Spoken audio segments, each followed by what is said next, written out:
এক নম্বর সুন্নাহ হলো অন্যান্য দিনের তুলনায় ফজরে আমরা ঘুম থেকে একটু আগে আগে ওঠা, আগে ঘুম থেকে ওঠা।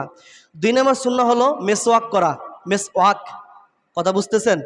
যদি কারো না থাকে মেসওয়াক কিনে নেবেন অথবা বানিয়ে নেবেন। 3 নম্বর গোসল করা, অর্থাৎ ঈদের নামাজের উপলক্ষে করেই গোসল করা সুন্নত, কথা বুঝতেছেন? এজন্য অবশ্যই গোসল করে আমরা আসব। 4 নম্বর হলো শরীয়ত সম্মত সাজসজ্জা করা। কি সম্মত?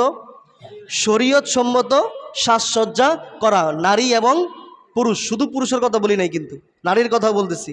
নারীকে মেকআপ পরাইয়া ঈদের দিন, ঠিক আছে, লিপস্টিক মেরে, কাজল দিয়ে, হাতে চুড়ি দিয়ে, শাড়ি পরিয়ে, মাশাআল্লাহ চলো ঈদ উদযাপন করি। আমরা কি উদযাপন করি?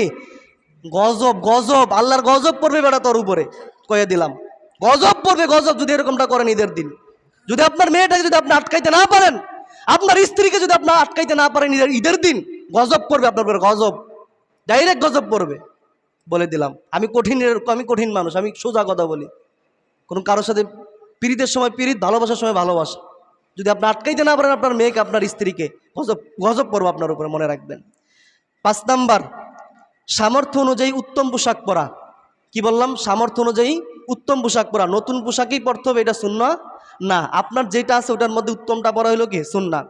6 নাম্বার ঈদগাহে যাওয়ার আগে ঈদুল ফিতরে শুধু একটু মিষ্টি মুখ করে যাওয়া, মানে কিছু খেয়ে যাওয়া, একটু মিষ্টি জাতীয়, খেজুর হতে পারে, সেমাই হতে পারে, পায়েস হতে পারে, একটু মিষ্টি জাতীয়। তবে আপনারা যেগুলো খান এই সেমাই পায়েস এরগুলোর মধ্যে সবচেয়ে উত্তম কি জানেন? খেজুর। এজন্য আপনারা প্রয়োজনে কিছু খেজুর কিনে রাখবেন।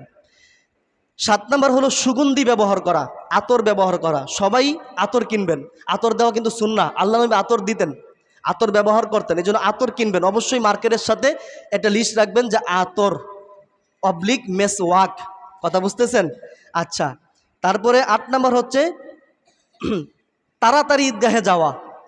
আমরা কিন্তু অনেক সময় দেরি করি, 9টা ঈদের জামাত দেই, 10টায় দেই না, তাড়াতাড়ি, যত তাড়াতাড়ি দেওয়া যায় ঈদের জামাত, যত তাড়াতাড়ি দেওয়া যায়।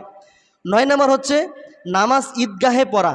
যদি ঈদগাহ মাঠ যদি থাকে ঈদগাহে পড়া, ঈদগাহ মাঠ যদি না থাকে, বাহিরে বৃষ্টি বাদল হয় অথবা কোনো সমস্যা যদি হয়, তাহলে মসজিদে পড়া। 10 নাম্বার পায়ে হেঁটে যাওয়া। কেউ গাড়িতে আসবেন না, যদি দূর থেকে কেউ আসে, গাড়িতে না, পায়ে হেঁটে যাবেন। 11 নাম্বার সদকাতুল ফিতির ঈদগাহে মাঠে আসার আগে আদায় করা। সদকাতুল ফিতির এটা ঈদগাহ মাঠে আসার আগে কি করা? আদায় করে দেওয়া। 12 নাম্বার যে রাস্তা দিয়ে আপনি আসবেন, যদি সম্ভব হয় তাহলে ভিন্ন রাস্তা দিয়ে বাড়ি ফেরা। কথা কি বুঝছেন আমার? আপনি যেই রাস্তা দিয়ে আসবেন, যদি সম্ভব হয়, যদি ভিন্ন কোনো রাস্তা থাকে, বিকল্প যদি রাস্তা থাকে, তাহলে অন্য রাস্তা দিয়ে বাড়িতে যাওয়া।